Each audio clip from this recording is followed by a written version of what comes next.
İranın nüvə alimlərini, yüksək rütbəli zabitlərini bir-bir aradan götürən İsrail, zənginləşdirilməyə çalışdıkları nüvə obyektlərini hədəf alan İsraillə Birləşmiş Ştatlar, amma günahlandırılan və ittiham olunan Azərbaycan. Biz artıq çoxdandır Azərbaycandan ummuruq belə bir şeyləri.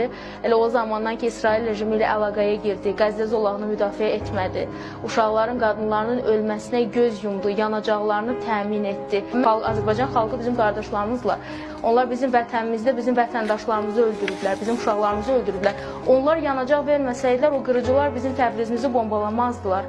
Bizim ikimizin də Təbrizini, bəyəm illər boyu can yandırmırdınız Təbriz barədə, bəyəm ağız dolusu Təbrizin şeirləri oxumurdunuz. Bəs niyə Təbrizinizdə indi 7 yaşlı uşaqlar şəhid olur və siz buna susursunuz? Necə bunu bacarırsınız? Və qorxun ki, Azərbaycanın şiələri, qeyrətli müsəlmanları sizə qarşı qalxacaqlar və buna dözməyəcəklər. Əgər axırınızı görmək istəmirsinizsə gözünüzün qarşısında, vicdanınızın gözünü biraz açın, bir miqdar geri çəkinin siyasətlərinizdən, kənardan baxın məsələlərə. Gəlin biz də kənardan baxaq. Nə politoloq, nə siyasi şərhçi, nə aparıcı. Sizdən bir Azərbaycan türkü olaraq, Azərbaycan vətəndaşı olaraq soruşuram. Azərbaycandan nə istəyirsiniz? Niyə Cənubi Azərbaycandakı bacı qardaşlarımızın beynini yumağa, onların tarixini unutmağa sövq edirsiniz? Nədən qorxursunuz?